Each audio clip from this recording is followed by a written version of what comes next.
సొగసుని పొగడమే తన కలవాటైపోవాలి పాడవందే కాణాద కண்களை కాణ వందే ఇది మాలటం మంజరటం మాత్ర అడిక మంగళటం. సో ఇప్పుడు మీరు చేసిన అన్ని రీల్స్ లో ద బెస్ట్ రీల్ అంటే నాకు పర్సనల్ గా నచ్చింది అయితే ఒకటి దమ్ దమ్ దమ్ అనే ఒక సాంగ్ ఉంటుంది, నా ప్రొఫైల్లో పిన్ చేసి ఉంటుంది, అది నాకు చాలా ఇష్టం.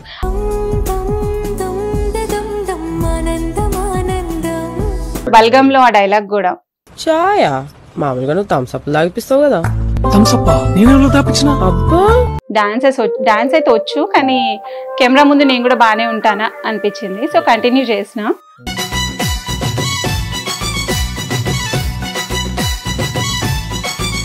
సో ఇట్లా జాబ్ చేస్తున్న టైంలోనే టీసీఎస్లో మా హస్బెండ్ పరిచయం అయిండు.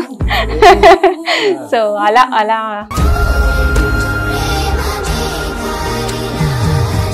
ఈవెన్ మా హస్బెండ్ని కూడా పంపించేదాన్ని, నువ్వు వేరే రూమ్లోకి వెళ్ళు, నేను రీల్స్ చేసుకున్నాక రా అని. అంటే అదొక కైండ్ ఆఫ్ సిగ్గానే చెప్పాలి. ఈవెన్ విజయ్ దేవరకొండ లాంటి వాళ్ళకి సిస్టర్గా చేయమన్నా చేస్తాం. ఆఫ్ కోర్స్ ఆయన పక్కన చేయడమే ఒక పెద్ద యూనో. అప్పుడు ఏమైనా లవ్ ప్రపోజల్ వచ్చాయా? చాలా వచ్చినాయి.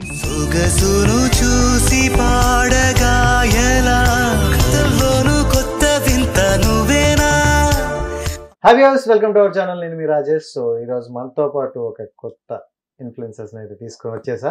సో తన రీల్ చూస్తుంటే చాలా పద్ధతిగా అనిపించాయి ఇండియాలో, అండ్ ఆ తర్వాత ఫారెన్లో కూడా అదే ఫ్లో సో కంటిన్యూ చేశారు. అండ్ ఆ వీడియోలు కూడా నాకైతే చాలా క్యూట్గా అనిపించాయి అనమాట. సో ఇంత క్యూట్గా ఉన్న ఆవిడ మనం ఖచ్చితంగా తాకపోతే మీరు ఫీల్ అవుతారు కదా, అందుకని మీ అందరి కోసం అయితే తీసుకొచ్చేసా. వాణి గారు అయితే ఉన్నారు. హాయ్ అండి. హాయ్ రాజేష్, ఎలా ఉన్నారు? నేను బాగున్నాను, మీరు ఎలా ఉన్నారు? సూపర్. అండ్ మీ రీల్స్ నేను రోజు చూస్తుంటా, చాలా బాగున్నాయి. Thank you. ఇండియాలో అంటే ఇండియా అనగానే అందరికి ట్రెడిషనల్, మన కట్టుబట్టు అనేది కదా, ఆ టైప్ లో అనిపించాయి అనమాట. నేను ఎక్కువగా పిలిచే వాళ్ళు కూడా అలానే ఉంటారు ఎక్కువ. So first of all congrats. Thank you. Start చేద్దాం మరి. సో రైట్, ఫస్ట్ అంటే మీ జర్నీ స్టార్ట్ చేద్దాం. మీది ఎక్కడ ప్రాపర్ ఉంది? మాది ప్రాపర్ భువనగిరి, యాదగిరిగుట్ట పక్కన, తెలంగాణ. ఓకే. సో అంటే ఇక్కడ నుండి అక్కడ జర్నీ ఎలా? అంటే Born in Hyderabad, Bhuvanagiri and Hyderabad లో అట్లా కొన్ని ఇయర్స్ ఇక్కడ కొన్ని ఇయర్స్ అక్కడ అట్లా పెరిగినాను. తర్వాత కాలేజ్ కూడా మొత్తం అంతా భువనగిరే. తర్వాత జాబ్ కోసం అని హైదరాబాద్ కి షిఫ్ట్ అవ్వడము, అక్కడ కొన్ని రోజులు హాస్టల్లో ఉండి నేను ఇనీషియల్ గా టీసీఎస్ లో జాబ్ చేసినాను. తర్వాత ఇన్ఫోటెక్, ఇప్పుడు ప్రెసెంట్ గా దాని సైంట్ అనమాట దాని పేరు. సో ఇట్లా జాబ్ చేస్తున్న టైంలోనే టీసీఎస్ లో మా హస్బెండ్ పరిచయం అయిండు. సో అలా మా హస్బెండ్ పరిచయం అయిన తర్వాత మ్యారేజ్ అయిన తర్వాత నేను యూరప్ కి వెళ్ళడం, దాని తర్వాత ఇప్పుడు యుఎస్ లో మా హస్బెండ్ తో పాటు వెళ్ళడం. సాఫ్ట్వేర్ కాదండి, మేనేజ్మెంట్. So okay. మరి హైదరాబాద్ చాలా హాస్టల్స్ చూశాను అన్నారు కదా. 2 హాస్టల్స్ లోనే ఉన్నాను. తర్వాత మమ్మీ వాళ్ళతో మాట్లాడడం మానేసి మీరు వస్తారా లేదా, ఎంత దూరం లేదా అక్కడి నుంచి ఇక్కడికి, నాకు మీతో పాటు ఉండాలని ఉంది అంటే ఇంకా వచ్చేసారు. ప్రేమను కాదంటే మీ స్టడీస్ అన్ని అక్కడే స్టడీస్ మొత్తం అక్కడ స్టడీస్ మీద. నేను బీకామ్ రీసెంట్ గానే నేను ఎంబీఏ ఫినిష్ చేశాను కోవిడ్ లో. అంటే కోవిడ్ లో ఏం చేయాలి అనిపించింది, జాబ్స్ ట్రై చేద్దామా అంటే వీసా రీజన్స్ వల్ల కొంచెం చేయలేకపోయినా, సరే కనీసం ఏదైనా చదువుకుందామని ఎంబీఏ ఐటీ ఫినిష్ చేశాను. ఇప్పుడు స్టార్ట్ చేయాలండి, బాబు చిన్నోడు కదా, ఇంకా నాకు అక్కడ హెల్ప్ కూడా లేదు. సో కొంచెం ఇంకొక 1 year లో అట్లా మళ్ళీ back to career. US California. California ఎలా ఉంది అంటే ఒక కైండ్ ఆఫ్ హైదరాబాద్ అనే చెప్పాలి. మేము ఏం మిస్ అవ్వట్లేదు అక్కడ. ఏం లేదు క్లైమేట్ అంతా ఆల్మోస్ట్ ఇండియన్ వెదర్ ఉంటది. కొంచెం వింటర్ కొంచెం ఎక్స్ట్రీమ్ ఉంటదేమో కంపేర్ టు హైదరాబాద్. కొంచెం ఢిల్లీ వెదర్ అని చెప్పొచ్చు, వింటర్ లో అలా ఉంటది అంతే. అండ్ అక్కడ ఫ్రెండ్స్ ఫ్యామిలీ అయిపోయినారు. ఫ్యామిలీని అఫ్ కోర్స్ మిస్ అవుతాం, ఫ్యామిలీని ఎవరు రిప్లేస్ చేయలేరు. బట్ అక్కడ ఫ్రెండ్స్ ఎలా అయిపోయారంటే, మనకు ఇండియాలో ఒక 15-20 years బ్యాక్ హైదరాబాద్ లో ఆర్ ఇండియాలో అలా ఉండేవాళ్ళు, ఇంటి పక్కన వాళ్ళు యూనో చుట్టాల్లాగా ఉండేవాళ్ళు కదా. ఇప్పుడు ఆ ఎన్వైరన్మెంట్ మాకు అక్కడ ఉంది. మాకు తెలుగు కమ్యూనిటీస్ ఉన్నాయి, ఇండియన్ కమ్యూనిటీస్ ఉన్నాయి. సో ఎక్కడ కూడా మిస్ అవ్వట్లేదు, ఫ్యామిలీని తప్ప ఏమీ మిస్ అవ్వట్లేదు ఇండియా అని చెప్పొచ్చు. రైట్. మీరు స్టార్టింగ్ లో చూసుకుంటే ఇన్స్టా కాకముందు టిక్ టాక్ చేసేవారు కదా, సో బాగానే ఫాలోవర్స్ కూడా అప్పుడే ఉండేవాళ్ళు. టిక్ టాక్ స్టార్ట్ చేసిన 2 months లోనే 10K ఫాలోవర్స్ వచ్చారు. నాకే సర్ప్రైజ్ అనిపించింది, ఏంటి ఇది ముందు స్టార్ట్ చేయాల్సిందేమో అని.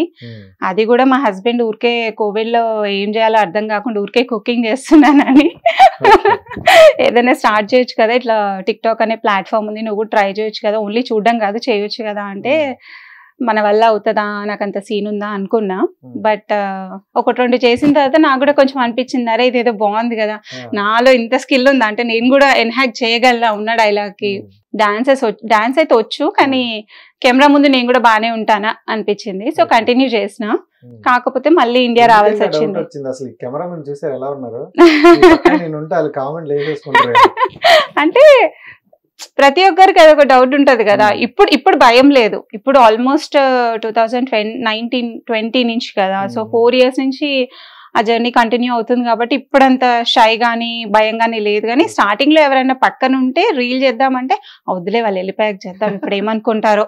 ఈవెన్ మా హస్బెండ్ కూడా పంపించేదాన్ని, నువ్వు వేరే రూమ్ లోకి వెళ్ళు, నేను రీల్స్ చేసుకున్నాక రా అని. అంటే అదొక కైండ్ ఆఫ్ సిగ్గానే చెప్పాలి ఎలా ఎలా ఎలా చేస్తాను అని. తర్వాత ఇప్పుడు ఐఎమ్ కంఫర్టబుల్. అంటే జనరల్ గా ఈ రీల్స్ టిక్ టాక్ చేసే వాళ్ళకి ఎక్కువ ఉండేది ఏంటంటే లోపల యాక్టింగ్ అనే ఒక చిన్న స్పైస్ ఉంటది అనమాట. మీలో అలా ఏముందా యాక్టర్ అవ్వాలని? కదా యాక్టర్ అని కాదు కానీ నాకు యాంకర్ అవ్వాలని చాలా లేదు. రేడియో సిటీలో రవి అని ఫ్రెండ్ ఉండేవాడు. సో మా ఫ్రెండ్ నేను రేడియో జాకీకి ఇంటర్వ్యూ ఏమో మరి అనుకుంటా. సో మా ఫ్రెండ్ ఊరికే ట్రై చేస్తా అంటే నేను కూడా వెళ్ళిన. బట్ నేను అంత స్పాంటేనియస్ గా మాట్లాడే రకం కాదు, అంటే నాకు అంత హ్యూమర్ ఉండదని నా ఫీలింగ్. సో చూస్తే అక్కడ తను అన్నారనమాట, నువ్వు ఆర్జే కన్నా కూడా విజేగా ట్రై చేస్తే మేబీ బెటర్ ఉంటదేమో, కొంచెం స్క్రిప్ట్ ఉంటుంది అండ్ నువ్వు కూడా ప్రిపేర్ అవ్వడానికి టైం ఉంటుంది, బాగుంటదేమో అన్నారు. సో తర్వాత ట్రై చేద్దాం అనుకున్నా గానీ ఓకేలే అవ్వాలని ఉండే, ఇప్పటికీ ఉంది. బట్ ఇప్పుడు యాంకర్ కాదు, ఇప్పుడు ఏంటంటే కొంచెం ఇప్పుడున్న పర్సన్ కి ఇంకొంచెం బెటర్ అవ్వాలి, ఇంకా బెటర్ గా చేయాలి అంతే. బట్ మూవీస్ లో చేయాలి, ఇట్లా షార్ట్ ఫిలిమ్స్ చేయాలి అట్లా ఏం లేదు. నా ఓన్ ఛానల్లో నేను చేసుకుంటూ కంటిన్యూ చేయాలి అంతే. సో మీ ప్రొడక్షన్ హౌస్ మీరే అట్లా ఏం కాదు, నేను టైం ఇవ్వలేను ఇప్పుడున్న ఫ్యామిలీ కమిట్మెంట్స్ కి, నేను వెళ్ళి సెపరేట్ గా దానికోసం టైం ఇవ్వలేను. సో ఇదైతే నా ఓన్ టైం ఫ్రేమ్ లో నేను చేసుకోవచ్చు. జనరల్ గా ఇప్పుడు వచ్చే మూవీస్ లో చూసుకుంటే సిస్టర్ క్యారెక్టర్ అవ్వచ్చు, ఇలాంటి క్యారెక్టర్లు ఎక్కువగా మీలాంటి వాళ్ళని చూస్ చేసుకుంటారు. అండ్ ఇన్స్టాగ్రామ్ ఎంత ఫేమ్ అయిందో మీకు తెలుసు, మరి అలాంటి ఆఫర్స్ వస్తే వద్దంటారా? బట్ నేను అక్కడ ఉంటాను కదండి, మళ్ళీ దానికోసం వచ్చే వాళ్ళు చాలా మంది ఉన్నారు. మేబీ చెప్పలేం, మేబీ అలాంటి క్యారెక్టర్స్ అయితే డెఫినెట్ గా వస్తాము. ఈవెన్ విజయ్ దేవరకొండ లాంటి వాళ్ళకి సిస్టర్ గా చేయమన్నా చేస్తాము. సిస్టర్ గా చేస్తారా? ఆఫ్ కోర్స్, ఆయన పక్కన చేయడమే ఒక పెద్ద you know it's a big thing. అది సిస్టర్ గానా లేకపోతే ఫ్రెండ్ గానా అది వేరు, కానీ ఐ లైక్ అసలు ఫోటో కావాలనే ఉంటది మాకు, అట్లీస్ట్ ఒకసారి డైరెక్ట్ గా చూడాలన్న ఇదే చాలు ఉంటది. బట్ ఏమో పెళ్లి చూపుల్ మూవీలో నచ్చిండు, అట్లా కంటిన్యూ అయిపోయింది. అర్జున్ రెడ్డితో ఇంకా నచ్చిండు. అంటే విజయ్ దేవరకొండ ఒక్కరే కాదు, నాకు రామ్ చరణ్ ఇష్టము, విజయ్ దేవరకొండ ఇష్టము, ప్రభాస్ అయితే నా 10th క్లాస్ నుంచి పిచ్చి, వర్షం నుంచి పిచ్చి ఇప్పటికీ ఉంది. బట్ లేటెస్ట్ క్రష్ ఎవరు అంటే జై హనుమాన్ చూసిన తర్వాత మన బాగా అనిపించింది మూవీలో. మూవీలో తను చాలా బాగా చేశాడు అనిపించింది. ఇప్పుడు అక్కడ తెలుగు మూవీలు చూస్తారా? జనరల్ ఇక్కడలాగే మేము ప్రీమియర్ షోస్ కి వెళ్తామండి. ఇక్కడ ఎంత క్రేజ్ ఉందో అక్కడ అంతే ఉంటది, కాకపోతే ఇక్కడ లాగా అరిచి గోల చేయడానికి ఛాన్స్ ఉండదు అంతే.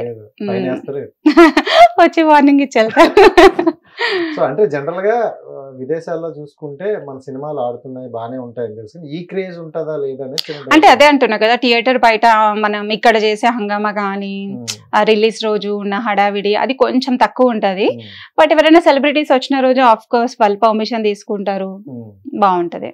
మీరు అక్కడ సెలబ్రిటీ వచ్చిన రోజు ఈజీ యాక్సెస్ ఉంటదా? అక్కడ కూడా క్రౌడ్ అది వాళ్ళు అది ముందే మనకి అనౌన్స్మెంట్స్ ఏమన్నా తెలిస్తే మనం అప్రోచ్ అయ్యి అలా వెళ్ళొచ్చు. బట్ నాకైతే ఇప్పటివరకు అసలు ఐడియా లేదు, అది ట్రై చేయాలన్న ఇది కూడా నాకు తెలియదు. రీసెంట్ గానే స్టార్ట్ చేసిన కదా జర్నీ. బట్ ఎవరైనా వస్తారని తెలిస్తే మాత్రం వెళ్ళాలనే ఉంటది కదా. మేము బెల్జియం లో షోస్ చేసేవాళ్ళం. అంటే మా హస్బెండ్ ఉన్ను అక్కడ ఇంకొక ఫ్రెండ్స్ ఫ్యామిలీ ఫ్రెండ్స్ అన్నమాట, వాళ్ళు ఈవెంట్స్ చేసేవాళ్ళు బెల్జియం లో ఉన్నప్పుడు. సో అక్కడ మేము గీతా మాధురి, తర్వాత సింహ, తర్వాత తను ఎవరు ఇంకొక అమ్మ పేరు గుర్తు రావట్లేదు, ఇంకొక 2-3 సింగర్స్, వాళ్ళను వీళ్ళు హోస్టింగ్ కి తీసుకొచ్చేవాళ్ళు. సో అలా సింగర్స్ మట్టుకు తెలుసు, బట్ మూవీ యాక్టర్స్ ఇంతవరకు కలవలేదు. సో ఇన్స్టా జర్నీ చూసుకుంటే, అంటే ఇంతకు ముందు టిక్ టాక్ అంటే కొంతమందికి బ్యాడ్ ఇంప్రెషన్ కూడా ఉండేది, బట్ ఇన్స్టా వరకు వచ్చేసరికి అలా లేదు. ఎందుకంటే ఇన్స్టాలో గుడ్ కంటెంట్ వస్తుంది, ఆ ఇన్స్టా రిస్ట్రిక్షన్ కూడా ఉన్నాయి కాబట్టి చాలా జాగ్రత్త చేస్తున్నారు. మీ వరకు ఎలా ఉంది ఇన్స్టా? అంటే స్టార్ట్ చేసినప్పటికి ఇప్పటికి ఏముంటుంది? స్టార్ట్ చేసినప్పుడు నాకు అసలు ఎట్లా ఎడిట్ చేయాలో కూడా తెలియదు. జస్ట్ రా వీడియో ఎట్లా తీసుకున్నామో అట్లా పోస్ట్ చేసేదాన్ని. యూస్ చేస్తుంటే కొంచెం అర్థమైంది, ఓకే కమెంట్స్ కి ఫిల్టర్ పెట్టుకోవచ్చు, ఇలా ఎడిటింగ్ చేయొచ్చు, అండ్ లొకేషన్ చూసి కొంచెం హ్యాష్ ట్యాగ్స్ పెడితే ఎక్కువ ట్రెండ్ అవుతుంది, అలా తెలిసి కొంచెం ఇప్పుడు బాగానే ఉంది. ఇప్పుడు ఇన్స్టా ఇస్ లైక్ ఏమంటారు, ఫస్ట్ ఆప్షన్ అయిపోయింది. ఇంత ముందుకు సెకండ్ ఆప్షన్ ఉండేది, టిక్ టాక్ తర్వాతే ఉండేది, బట్ ఇప్పుడు ఇన్స్టా చాలా ఫ్రెండ్లీ అయిపోయింది.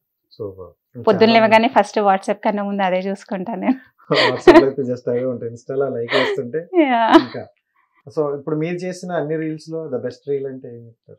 నాకు పర్సనల్ గా నచ్చింది అయితే ఒకటి దమ్ దమ్ దమ్ అనే ఒక సాంగ్ ఉంటుంది, నా ప్రొఫైల్లో పిన్ చేసి ఉంటుంది. అది నాకు చాలా ఇష్టం. అంటే అందరూ దాని మీద ఏదో స్లో మోషన్ పెట్టి లేదా పాట పాడుతూ చేస్తూ ఉంటే నాకు ఎందుకో డాన్స్ చేయాలనిపించింది దాని ఆ సాంగ్ పైన. అది చేసినప్పుడు అది వైరల్ అయింది. దానికన్నా వేరే ఒక 2-3 వీడియోస్ కూడా వైరల్ అయినాయి, కానీ అది అయినప్పుడు నాకు చాలా హ్యాపీ అనిపించింది. చాలా మంది ఈవెన్ నా ఫ్రెండ్స్ ఫ్యామిలీ కూడా అసలు అంత బాగా అంత గ్రేస్ఫుల్ ఎట్లా చేసినావు అది అని అన్నారు. ఈవెన్ మా హస్బెండ్ కూడా చాలా బాగా వచ్చింది, అది అదేంటో తెలీదు, ఇట్ వర్క్డ్ అవుట్ అన్నట్టు వచ్చింది. సో ఆ వీడియో నాకు చాలా ఇష్టం. అంత నేర్చుకున్నది ఏం కాదు, జస్ట్ స్కూల్లో కాలేజ్ లో చేసింది అంతే. ఒక 2 times చూసుకుంటాను స్టెప్స్, తర్వాత ట్రై చేస్తాను. సింగిల్ టేక్ ఏవి రావండి, ఏదో చాలా రేర్ గా వస్తాయి, 1 or 2 takes పడుతుంది, అప్పుడప్పుడు 3-4 కూడా పడతాయి. అండ్ అది కాకుండా ఇంకొకటి ఎన్యాక్ట్ చేసింది అయితే కనుక ఇది మన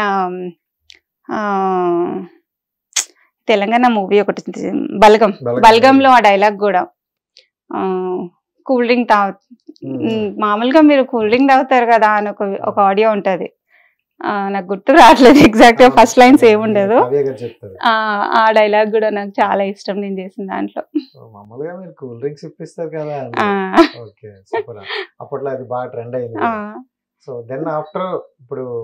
రీల్స్ చేశారు, గత 4 months నుండి చూసుకుంటే మీ ఇన్స్టా బాగా బిల్ అవుతున్నట్టు అనిపిస్తుంది కదా? Actually last year first half of the year చాలా ఫాస్ట్ గా వెళ్ళిందండి. నేను స్టార్ట్ చేయడం మళ్ళీ రీస్టార్ట్ చేయడం, అంటే బాబు పుట్టాడని కొంచెం గ్యాప్ తీసుకొని స్టాప్ కూడా చేసినాను కొన్ని రోజులు, మళ్ళీ ఫెబ్లో అట్లా స్టార్ట్ చేసినాను. మార్చ్ నుంచి అప్ అయింది. సడన్ గా చూసుకుంటే జూన్ కల్లా 100K హిట్ అయింది. నేనే సర్ప్రైజ్ అయ్యా, ఏంటిది నిజమేనా ఫేక్ అకౌంట్సా అని. బట్ మళ్ళీ అనిపించింది మేబీ రిపీటెడ్ గా రొటీన్ మిస్ అవ్వకుండా కంటెంట్ పెడుతూ ఉంటే మేబీ అప్ అయిందేమో అనుకున్నాను. సో కొన్ని వీడియోస్ వైరల్ అయిన తర్వాత కూడా కొంచెం మంచి ఫాలోవర్స్ వచ్చి అట్లా ఉంది. లాస్ట్ కొంచెం 4 to 5 months నుంచే ఇంకా లో అయిందని చెప్పాలి. నేనే కొంచెం వీడియోస్ తక్కువ చేస్తున్నా. యాక్చువల్లీ నవంబర్ లో కొంచెం చిన్న నీ ఇంజురీ అయింది, సో తర్వాత కొంచెం రెస్ట్ అండ్ రీహాబ్ కి టైం పట్టింది. సో అట్లా కొంచెం గ్యాప్ వచ్చింది, మళ్ళీ స్టార్ట్ చేస్తా ఫుల్ ఫ్లెడ్జ్డ్. గ్యాప్ ఇవ్వలేదు, వచ్చింది. అర్థం చేసుకుంటా. సో రైట్, అంటే ఇలాంటి వీడియోస్ చేసేటప్పుడు ఎక్కువగా మ్యారేజ్ అయిపోయింది కాబట్టి మన ఫ్యామిలీని కాకపోయినా పక్క నుండి గట మీకు ఎందుకు ఇలాంటివి అవసరమా అంటే ఇనిషియల్ గా టీజ్ చేసేవాళ్ళు, అట్లా డైరెక్ట్ గా అనేవాళ్ళు కాదు, ఇనిషియల్ గా టీజ్ చేసేవాళ్ళు. వస్తే ఇన్స్టాగ్రామ్ లో పెడతావు కదా, అన్ని పెడతావు కదా, ఇది పెట్టు అది పెట్టు అని కొంచెం అట్లా టీజ్ చేసిన అనేవాళ్ళు. బట్ నేను పిచ్చ లైట్ తీసుకునేదాన్ని. చేస్తుంది నేను, ఎఫర్ట్స్ పెడుతుంది నేను, నేనెందుకు చెప్పాలి. కొన్నిసార్లు ఫ్రెండ్స్ ఎంకరేజ్ చేసే వాళ్ళు ఉంటారు కదా, వాళ్ళు చాలా అనిపిస్తుంది. మా హస్బెండ్ మా మమ్మీ రెగ్యులర్ గా అన్ని చూసి అన్నిటికీ రివ్యూస్ ఇస్తూ ఉంటారు. ఇంకా కొంతమంది ఫ్రెండ్స్ ఉన్నారు రెగ్యులర్ గా పుష్ ఇస్తూ ఉంటారు. దాంట్లో ఎక్స్ప్రెషన్ ఇచ్చినావు, అసలు ఆ స్టెప్ వేసినావు, బాగుంది అని చెప్పినప్పుడు బాగా అనిపిస్తుంది. అట్లా జెన్యూన్ రివ్యూ ఇచ్చే వాళ్ళు ఒక 4-5 మెంబర్స్ చుట్టూ ఉంటే చాలు. మిగతా వాళ్ళు ఎంతమంది వచ్చినా కాదు. ఎక్కువగా చూసుకుంటే హస్బెండ్ హస్బెండ్ హస్బెండ్ అనే వింటాను. సో ఏంటి అంత హస్బెండ్ సపోర్ట్ బాగా ఏం చేశారు? అంటే అసలు నేను ఏదైనా చెప్పకముందే ఆయనకు అర్థమైపోతుంది, చెప్పేస్తాడు. అంటే ఇప్పుడు నేను ఇట్లా యాంకర్ రాజేష్ ఇట్లా అడిగాడు ఇన్స్టాలో అంటే మరి ఓకే చెప్పాల్సింది కదా, ఏం ఆలోచిస్తున్నావు అంటే నాకు చెప్పాలని ఉంటది, బట్ స్టిల్ ఒక మాట చెప్దామని నేను అనుకుంటా. తను ఏమంటాడంటే నువ్వు నన్ను అడగాల్సిన అవసరం ఏముంది, ఓకే చెప్పాల్సింది, వెళ్దాం కదా అని. నేనే ఇంకొక నిమిషం ఆలోచిస్తా అనమాట, చెప్పాలా వద్దా, నేనే కొంచెం ఎక్కువ టైం తీసుకుంటా. బట్ తను చాలా సపోర్టివ్. మా పెళ్లికి ముందు మా డాడీ ఎట్లా అయితే బ్రాడ్ మైండెడ్ ఉండి మమ్మల్ని ఎక్కడ స్టాప్ చేయకుండా ఎట్లున్నాడో, పెళ్లి తర్వాత మా హస్బెండ్ అట్లా చాలా బాగా చూసుకుంటారు. ప్రతి ఒక్కరు కోరుకునేది ఏంటంటే ఎలాంటి హస్బెండ్ కావాలని కోరుకుంటారు. బట్ మీకు అలాంటి హస్బెండ్ వచ్చారు అంటే ఎలా అంటే కొన్ని చెప్పాల్సిన అవసరం లేదు తనకి, ఎస్పెషల్లీ ఇట్లా ఎక్స్ప్లెయిన్ చేసి విడమర్చి చెప్పాల్సిన అవసరం లేదు. చెప్తే అర్థం చేసుకుంటారు. కొన్ని విషయాల్లో నాకన్నా ఎక్కువ తను పుష్ చేస్తాడు. ఇన్స్టా చేయడం కూడా ఇనిషియల్ గా నేను ప్రైవేట్ ప్రొఫైల్ పెట్టుకొని జస్ట్ నాకున్న 500-400 ఫ్రెండ్స్ ఫ్యామిలీతో షేర్ చేస్తుంటే, ఆల్రెడీ చేస్తున్నావు మళ్ళీ దానికి ప్రైవేట్ ఎందుకు రా, పబ్లిక్ పెట్టు, చూస్తారు కదా అంటే అందరు చూస్తారు, అందరు చూడడానికే పెట్టమంటున్నా, నేను టాలెంట్ ఉంది కదా, నువ్వు పిచ్చి పిచ్చిగా చేస్తే నేనే అనేదాన్ని, ఎందుకు రా జనాలు చంపుతున్నావు అని, బాగానే చేస్తావు కదా ఇంకా పెట్టు అని. సో అట్లా ఇన్స్టాని ప్రైవేట్ నుంచి పబ్లిక్ ప్రొఫైల్ మార్చిన తర్వాతనే నాకు కూడా కొంచెం జోష్ వచ్చింది. ఓకే మనకు కూడా ఎంకరేజ్ చేసే వాళ్ళు ఉన్నారు, ఇట్స్ ఓకే, చూడొచ్చు, చెయ్యొచ్చు అలా. అవునండి, లవ్ అండ్ అరేంజ్డ్, టీసీఎస్ లోనే. తన అంటే నా కొలీగ్ చరణ్ అని ఉండేవాడు, ఆయన శ్యామ్ కి ఫ్రెండ్ అన్నమాట, సేమ్ టీం కాదు బట్ అట్లా ఫ్రెండ్. సో తను నాకు ఇంట్రొడ్యూస్ చేసిండు. మేము చాలా రోజులు చూసుకోకుండానే మెసేజ్ లో మాట్లాడుకున్నాము. ఒక రోజు వచ్చి చాలా తింగరగా, మేమున్న ప్లేస్ డెక్కన్ పార్క్ అనమాట, ఆ building name Deccan park TCS లో. ఆ బిల్డింగ్ కి వచ్చి వేర్ ఇస్ డెక్కన్ పార్క్ అని అడిగితే ఇంకా నాకు అర్థమైపోయింది, ఇంత తింగరగా నువ్వే అడుగుతావు, నువ్వు శ్యామే కదా అని ఇట్లా చూసినా అనమాట. నేనే అన్నాడు. సో అట్లా ఫ్రెండ్స్ గానే స్టార్ట్ అయింది. బట్ స్లోగా ఆ ట్రస్ట్ వచ్చేసి ఓకే మనం ఇంకో స్టెప్ ముందుకు వెళ్ళొచ్చు అట్లా పెళ్లి దాకా వచ్చింది.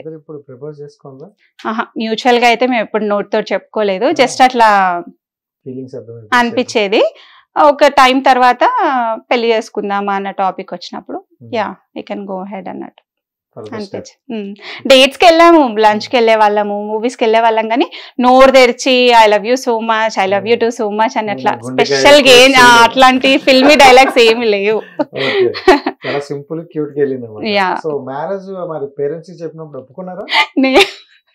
మాది తెలంగాణ ఫ్యామిలీ కదా, మా డాడీ చాలా బ్రాడ్ మైండెడ్ పర్సన్. బట్ నేను మ్యారేజ్ టైంలో కొంచెం ఎక్స్పెక్ట్ చేసిన, మా డాడీ నో అంటాడు, నన్ను రూమ్ లో వేసి లాక్ చేస్తాడేమో అలా కొంచెం అక్కడైతే కొంచెం ఎక్స్పెక్ట్ చేసా. బట్ మా డాడీ చాలా సర్ప్రైజింగ్ గా, అసలు నేను ఒకసారి అబ్బాయితో మాట్లాడిన తర్వాత డిసైడ్ చేస్తా, ఫ్రెండ్ అని తెలుసు ముందు నుంచి, ఇంట్లో ఫ్రెండ్ అని తెలుసు, కానీ రిలేషన్షిప్ లో ఉన్నాము, మ్యారేజ్ ప్రపోజల్ వస్తుంది అతని నుంచి అనేది తెలియదు. సో కొంచెం టైం తీసుకున్నారు. ఒకసారి మాట్లాడాడు తనతో, తనప్పుడు యూరప్ లో ఉండే ఆన్ సైట్ లో. సో మాట్లాడిన తర్వాత ఫోన్ లో నాకు ఫోన్ లో మంచిగానే అనిపించింది బెట, ఒకసారి డైరెక్ట్ గా వచ్చి మాట్లాడమను చూద్దాము అన్నారు. అప్పటికే హాఫ్ ఓకే మా డాడీ అర్థమైపోయింది నాకు. సో ఇంకోసారి ఇండియాకు వచ్చినప్పుడు డాడీతో మాట్లాడితే హీ వాజ్ లైక్ ఇంప్రెస్డ్. ఏం లేదండి, మీరు ఒక 15 minutes మాట్లాడితే అదంతా మీరు కూడా అంటారు, నీకన్నా మీ హస్బెండ్ మంచోడు కదా అని. అందరి నుంచి వచ్చే రొటీన్ డైలాగ్ నాకు ఇది, శ్యామ్ ఎంత మంచోడు, ఎట్లా భరిస్తున్నా నిన్ను అంటారు. అంటే తను he's like very chilled person అనమాట.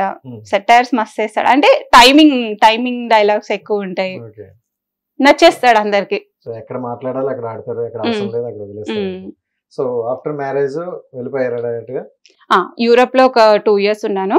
తర్వాత యుఎస్ లో ఆపర్చునిటీ వస్తే సరే అక్కడికి వెళ్దామని అక్కడికి వెళ్ళిపోయాం. ఇప్పుడు ఆల్మోస్ట్ 8 years అవుతుంది యుఎస్ లో. ఓకే, మొత్తం తిరిగేస్తాను అలా అలా. ఆస్ట్రేలియా ఒకటి మిస్ అయిందండి. ఆస్ట్రేలియా ఉన్న యుఏఈ మిస్ అయ్యాం. విజిటింగ్ కన్నా వెళ్ళాలి. సో అసలు ఏపీనా? వాళ్ళది ఇల్లందు, ఖమ్మం కొత్తగూడెం దగ్గర ఇల్లందు, సింగరేణి, తెలంగాణ.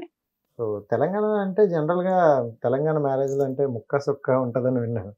సో ఎక్కువగా ఎవరైనా అంట, మీరేమైనా టచ్ చేసారా? లేదండి. బట్ మా మ్యారేజ్ లో అయితే గట్టిగా మటన్ పెట్టినాం.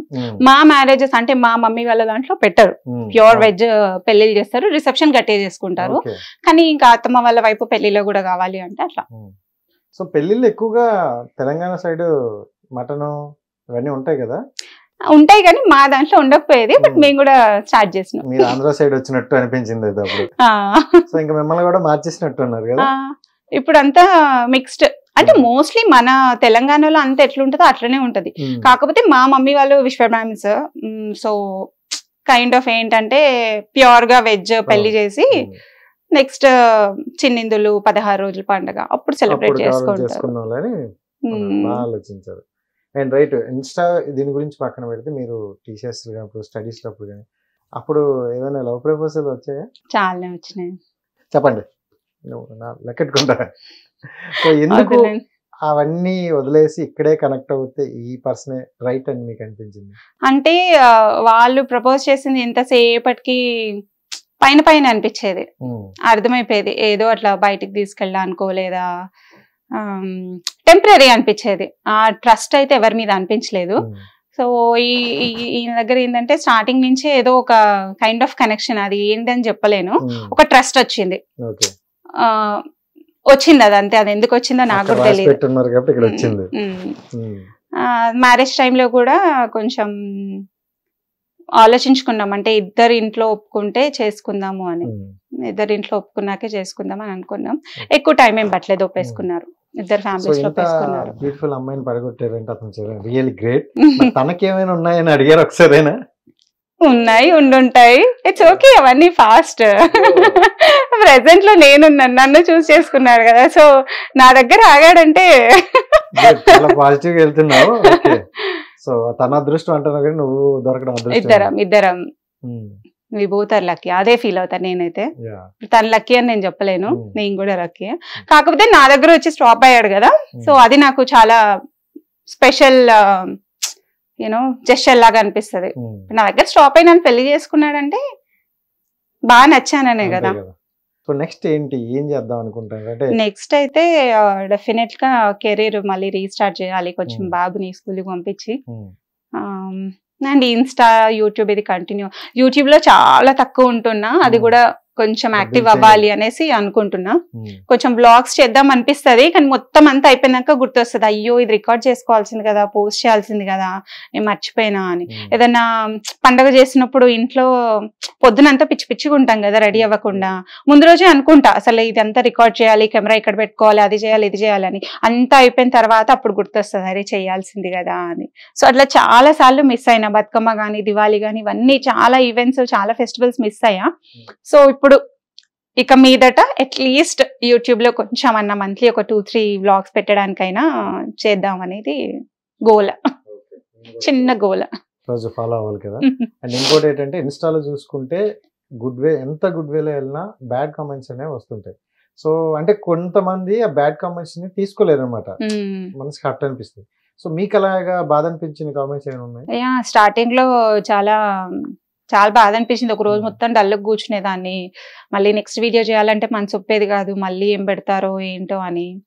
తర్వాత సేమ్ ఇంకా మా హస్బెండ్ అన్నారు, బయట వాళ్ళంటే నువ్వు ఎందుకు ఫీల్ అవుతావు, నువ్వు ఫీల్ అవ్వాల్సింది నేనంటే ఆర్ మీ మమ్మీ అంటే, ఇంకా అంతకు మించి పెద్దగా ఎవరిని పట్టించుకోకూడదు, ఓకే నీకు నచ్చింది నువ్వు చెయ్యు అనే వాళ్ళు అంటానే ఉంటారు. అది కమెంట్స్ ఫామ్ లో అంటారు, డైరెక్ట్ గా మాటల్లో అంటారు. సో ఇట్స్ ఓకే, అవన్నీ పట్టించుకోవద్దు. బాగా సీరియస్ గా తీసుకున్న కామెంట్ ఏమైనా ఉందా ఎవరైనా, ఇది బాగా ఎక్కువ చేస్తున్నారు అని? అంటే ఒకరిద్దరు మెసేజెస్ ఏం పెట్టారంటే, బాగా ఖాళీగా ఉండి మీ హస్బెండ్ సొంబంతా రీల్స్ కి పెడుతున్నావు, ఇట్లాంటివి కొన్ని కమెంట్స్ వచ్చినప్పుడు నవ్వొచ్చేది, బాధేసేది, నవ్వొచ్చేది. రేపు పిచ్చి ముఖం నీకు తెలుసా ఇంట్లో ఎంత పని ఉంటుంది, US లో గిన్నెలు తోముకోవాలి, బట్టలు మేమే పెట్టుకోవాలి, ఇల్లు తెచ్చుకోవాలి. ఇప్పుడు పిల్లలకి ఇంత చిన్న బాబు ఇక్కడ ఉంటే మంచిగా అమ్మమ్మలు నానమ్మలు ఎంత హెల్ప్ ఉంటుంది, పని మనుషులు ఉంటారు. సరే అట్లీస్ట్ అందరికీ ఆ లగ్జరీ లేకపోయినా అట్లీస్ట్ ఉన్న వాళ్ళైతే హెల్ప్ తీసుకుంటారు. అక్కడ అంత చిన్న బాబుని కోవిడ్ లో మేము ఇద్దరమే చూసుకున్నాము. We know what we have gone through. So it's okay. ఇప్పుడు మీ హస్బెండ్ సొమ్మంతా అంటే నేను ఏమైనా మూవీస్ తీస్తున్నానా, ఆయన శాలరీలు పెట్టి ఆయన డబ్బులు పెట్టి ఇన్స్టా రీల్ చేస్తున్నా, దాంట్లో ఏం ఖర్చు అవుతుందండి నాకు అర్థం కాదు. సో అంత అసలు నాలెడ్జ్ లేకుండా కమెంట్స్ పెడతారు కదా, ఇమ్మెచ్యూర్డ్ గా పెడతారు కదా. కొంచెం స్టార్టింగ్ లో అంటే ఇనీషియల్ గా చాలా బాధ అనిపించేది, వీళ్ళంటే ఇట్లా పెట్టేశారు నేను అంతేం చేసినాను అని.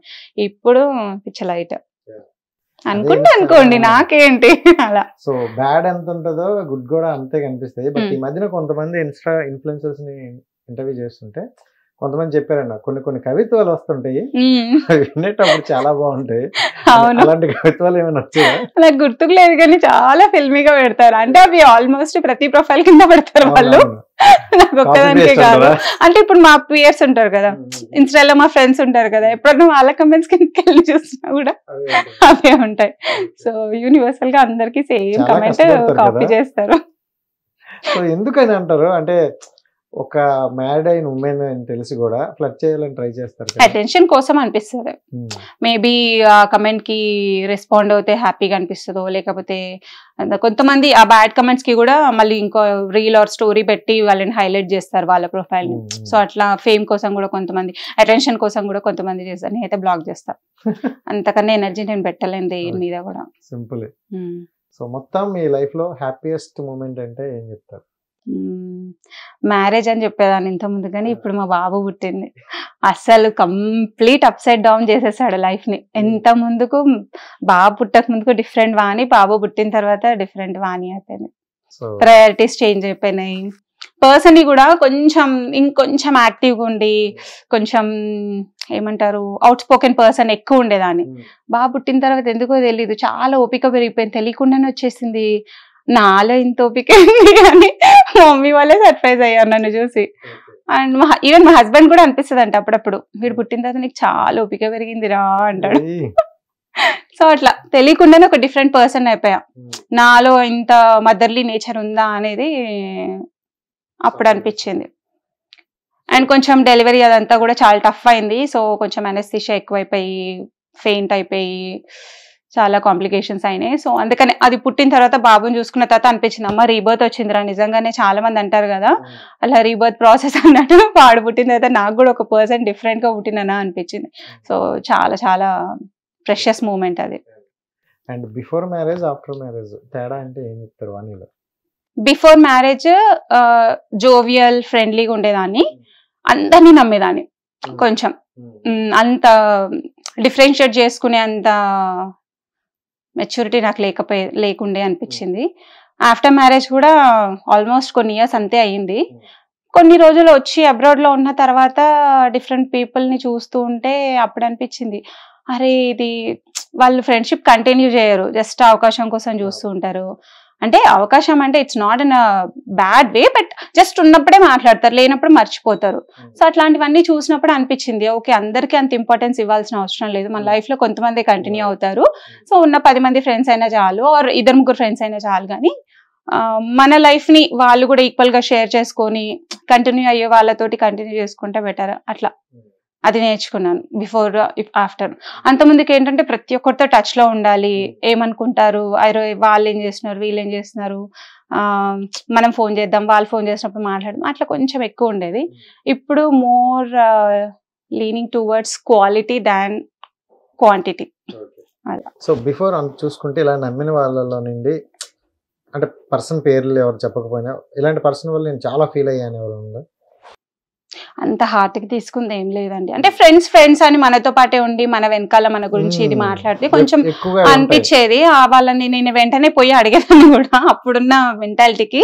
ఏంది నువ్వు ఇది అన్నావంట, అంత కష్టం ఏమైంది నీకు, నాతో నాకు చెప్పొచ్చు కదా, అంత ప్రాబ్లం అయితే నాతో ఎందుకుంటున్నావు, అట్లా ఇమ్మెచ్యూర్డ్ గా కొంచెం అడిగిన డేస్ కూడా ఉన్నాయి.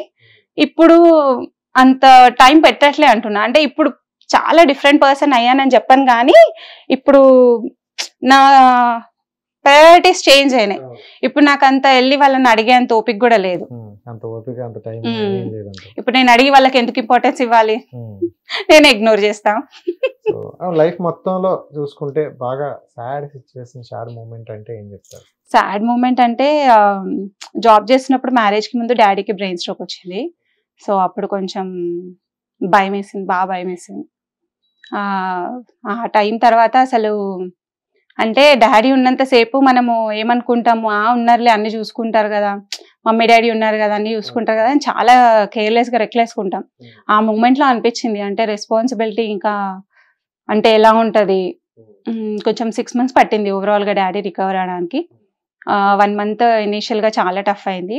ఆ టైంలో కూడా నాకు శ్యామ్ బ్యాక్ బోన్ లాగా ఉన్నారు, ఇటు financially and mentally he was like back bone, అదే చెప్పాలి, ఇంకేం చెప్పలేను. సో మా డాడీ కూడా అంటాడు అనమాట నాకు కొడుకులాగా శ్యాము అని. అప్పుడు గుర్తుకు లేదంట డాడీకి శ్యామ్ వచ్చింది, పలకరించింది, వెళ్ళింది అదంతా. అప్పుడంతా he was totally on medication. But తర్వాత అంటారు అనమాట నా పెద్ద కొడుకు, నా పెద్ద కూతురులాగా. ఆ పర్టికులర్ టైంలో మనకి బ్రెయిన్ అంతా ఒక్కసారిగా పనిచేయదు కదా, అంటే మనతో ఉన్న ఒక పర్సన్ ఒక్కసారిగా హాస్పిటల్ అనే మూడే అసలు చేంజ్ చేసేస్తుంది. అంటే మెయిన్ గా ఎందుకు భయం వేసింది అంటే అసలు అప్పటి వరకు కనీసం ఫీవర్, హెడేక్ కి కూడా మెడికేషన్ తీసుకునే వాళ్ళు కాదు డాడీ. అస్సలు సిక్నెస్, ఈ నొప్పి ఆ నొప్పి అని పడుకున్నది అసలు మాకు గుర్తుకు కూడా లేదు మా డాడీ అప్పటి వరకు. సడన్ గా ఆ రోజు మార్నింగ్ ఆఫీస్కి వెళ్ళాను, మా మమ్మీ కాల్ చేసి ఇట్లా డాడీకి కొంచెం బాగాలేదు రామ్మా అంటే ఏడ్చుకుంటూనే బయలుదేరిపోయాను. వెళ్ళి చూసేసరికి ఆల్రెడీ బ్రెయిన్ స్ట్రోక్ వచ్చి కొంచెం లైట్ గా ప్యారలైజ్ అయిపోయి ఉన్నారు. సో చాలా అంటే చాలా భయం వేసింది. బట్ లక్కీలీ మా ఫ్రెండ్ వాళ్ళ హస్బెండ్కి డయాగ్నోస్టిక్స్ ఉండే అనమాట. తను సిమ్టమ్స్ చెప్పగానే ఇవి టెస్ట్ చేసుకొని ఈ డాక్టర్ దగ్గరికి వెళ్ళండి అని తనే మొత్తం సర్చ్ చేసి పెట్టాడు. మేము అసలు ఏం రీసెర్చ్ కూడా చేయలేదు. ఇంకా డాడీని ఆటోలో వేసుకొని అటు ఇటు తిరిగి ఆడే వెళ్ళేసరికి న్యూరాలజిస్ట్ కూడా అన్నాడు అసలు చాలా మంచి పని చేశారు ఇవన్నీ టెస్ట్ చేసుకొని వచ్చి, బికాజ్ స్ట్రోక్ వచ్చిన 48 hours లోపు ట్రీట్మెంట్ ఇస్తే చాలా బెటర్ రికవరీ ఉంటుంది అని. సో యా మమ్మీ ముందు చెల్లి తమ్ముడు ఉండేవాళ్ళు. సో వాళ్ళ ముందు చాలా ధైర్యంగా ఉండేదాన్ని. కొంచెం పక్కకు రాగానే ఇట్లా దుఃఖం వచ్చేది. మళ్ళీ వాళ్ళ ముందుకు వెళ్ళగానే స్ట్రాంగ్ ఉండాలి, మనమే స్ట్రాంగ్ ఉండాలి, నేనే పెద్ద కదా కొంచెం గట్టిగా ఉండాలి అని మళ్ళీ స్ట్రాంగ్ ఉండేదాన్ని. సో ఆ 6 months కొంచెం బాగా టఫ్ అయింది. ఇప్పటికీ తలుచుకున్నా అనిపిస్తుంది అనమాట, ఒక్క మూమెంట్ ఎంత చేంజ్ చేస్తుంది ఎవరి లైఫ్నైనా.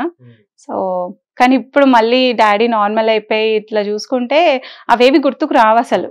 కానీ that was a moment I felt అనమాట, ఎంత ఇంపార్టెంట్ మా డాడీ మా లైఫ్లో, లేకపోతే ఎంత ఆయన అబ్నార్మల్గా ఉంటేనే మాకు ఎంత మిస్ అయ్యాము ఆయన్ని అనేది అనిపించింది. అండ్ హస్బెండ్ గారి గురించి వన్ వర్డ్లో చెప్పాలంటే అసలు ఏం చెప్తాను? మీ హస్బెండ్ మెటీరియల్ గురించి ఒక మాట, మీ హస్బెండ్ గురించి. అంతకన్నా బెటర్ హస్బెండ్ అయితే మమ్మీ వాళ్ళు వెతికే వాళ్ళు కాదు నాకు, అతను కాకపోయిండే. అండ్ పర్సనల్గా అతని గురించి అంటే కనుక ఎట్లా చెప్పాలి, పక్కన వాళ్ళకి ఎవరికైనా ఏదైనా హెల్ప్ కావాలి, హెల్త్ ఏదైనా బాగాలేదు అంటే ఒక్క సెకండ్ కూడా ఆలోచించారు, చేసేద్దామంటారు. సో ఆ విషయంలో నాకు బాగా నచ్చుతుంది. అంటే హెల్త్ బాగుంటే మిగతావన్నీ బాగుంటాయని నమ్మే మనిషి అనమాట. సో హెల్త్ ఉండాలి, పర్సన్ ఉండాలి, పర్సన్ మంచిగా ఉంటే మిగతావన్నీ వర్కౌట్ అవుతాయి అని ఒక సెకండ్ కూడా ఆలోచించారు. అండ్ మా ఫ్యామిలీని కూడా ఓన్ చేసుకొని మంచిగా ఉంటాడు. వాళ్ళ ఫ్యామిలీలో కూడా వాళ్ళ అక్క వాళ్ళని అన్నయ్యని చాలా ఇష్టం అనమాట. ఉన్న ఈ 2 families చాలా ఇష్టము. సో వాళ్ళతో మంచిగా ఉంటాడు, నాకు అది బాగా అనిపిస్తుంది. సో ఇంత బాగా ఆలోచించే వాణి గారికి అండ్ మా హస్బెండ్ అట్లా ఉండడానికి రీజన్ అఫ్ కోర్స్ వాళ్ళ పేరెంట్స్. సో మంచిగా పెంచారు అనిపిస్తుంది. అంటే బెస్ట్ మోరల్స్ తో పెంచారు కదా, మంచిగా ఉన్నారు కదా, మంచి కోడలు వచ్చింది. అదే కదా. సో లవ్ మీద నీ ఒపీనియన్ ఏంటి? అంటే ఏం చెప్తామండి, నా ఫ్యామిలీ గురించి నా లైఫ్ గురించి చెప్పమంటే చెప్తా కానీ అంత బ్రాడ్ స్టేట్మెంట్ ఇవ్వాలంటే కష్టమే. అంటే జనరల్ గా నేను లవ్ మ్యారేజే కదా. ఈ మధ్య కాలంలో ఎలా ఉన్నాయంటే అదే కొంతమంది లవ్ సక్సెస్ అవుతున్నాయి, బాగానే ఉంది. కొంతమంది లవ్ అనే పేరుతో వేరేగా వెళ్తున్నారు అనమాట. మీకు లవ్ మీద ఎలాంటి ఒపీనియన్ ఉంది? నేను అట్లా పక్కన వాళ్ళ లైఫ్ గురించి అదంతా నేను జడ్జ్మెంటల్ స్టేట్మెంట్స్ ఇవ్వలేను. కానీ నేనేమంటా అంటే ఒకవేళ పర్సన్ నచ్చితే మరీ ఎక్స్ట్రీమ్కి వెళ్ళిపోయి ఫ్యామిలీ అంతా అపోజ్ చేసేసి పెళ్ళిళ్ళు చేసుకొని సఫర్ అవ్వడం కన్నా కొంచెం మన ఫ్యామిలీకి సూట్ అవుతారా లేదా అసలు అని ఆ పర్సన్స్ అనేది ముందే ఒక ఐడియా వస్తే బెటర్ ఏమో. చాలా ఫ్యామిలీస్ కొలాప్స్ అవ్వకుండా ఉంటాయి అని. బికాస్ పేరెంట్స్ కూడా పాపం చిన్నగా ఉన్నప్పుడు చాలా ఇష్టంగా పెంచుకుంటారు కదా మనల్ని.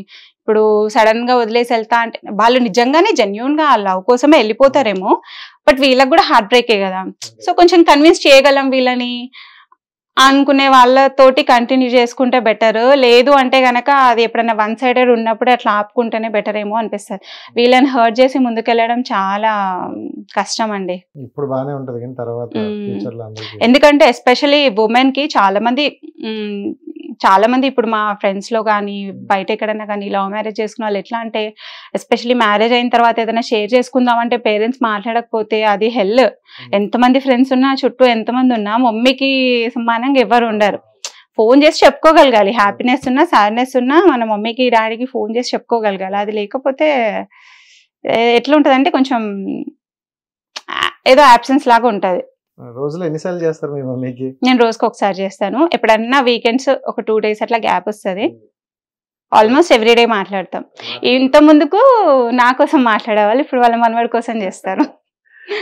మా అత్తమ్మ మమ్మీ ఇద్దరు డైలీ వన్స్ అన్న ఫోన్ చేసి వాడిని చూసి మమ్మల్ని చూసి ఉంటారు. సో రీసెంట్ గా మూవీస్ చూసారు కదా, సో ఈ మూవీ అంటే మీకు బాగా ఇష్టం? ఈ మధ్య కాలంలో మూవీస్ చూడడం తగ్గించాను. ఒకవేళ వెళ్ళినా నేను ఒకదాన్ని మా ఫ్రెండ్స్ తో మా హస్బెండ్ వాళ్ళ ఫ్రెండ్స్ తో వెళ్ళడం అవుతుంది బాబు వల్ల.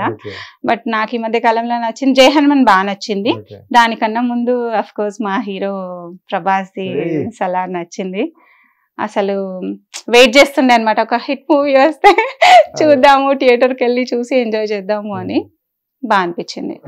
Right, thank you so much and valuable time అయితే మాకు ఇచ్చారు. And wish you all the best. ఇంకా ఇన్స్టాలో మంచి పేరు రావాలని మనస్ఫూర్తిగా కోరుకుంటున్నాం. రైట్ గైస్, చూశారు కదా, ఇది ఈ రోజు ఇంటర్వ్యూ. నెక్స్ట్ ఇంటర్వ్యూతో మళ్ళీ కలుద్దాం. అంతవరకు సైనింగ్ ఆఫ్, మీ Rajesh. Bye bye. Hit TV presents like, share, comment. TV వాళ్ళకు కూడా నేను ఒక సర్ప్రైజ్ ఇద్దాం అనుకుంటున్నాను. మీరు మాత్రమే జెస్సీ ఎందుకు అయ్యారు? ఇలాంటి అమ్మాయిలకి పిలవడానికి బాగుంటుంది. చందు సాయికి like you and have a జనాలకి ఒక పేరు నచ్చిందంటే దీనికి ఒక ప్రాసెస్ ఉంటుంది. ఎందుకు ప్రాసెస్ డైరెక్ట్‌గా వెళ్ళిపోదాం. ఏదైనా ఒకటి మర్చిపోయినావా నువ్వు? మర్చిపోయినా మేడం. ఏం మర్చిపోయావు? నా గుండె. ఏదో ఆ టైంకి మన సుడి బాగుంటే ఎవరన్నా చూపిస్తే రాయగలం కానీ డోర్ టు డోర్ సేల్స్ చేసేవాళ్ళు. శారీ వస్తుంది, శారీలో వెనకాల కట్టుకుని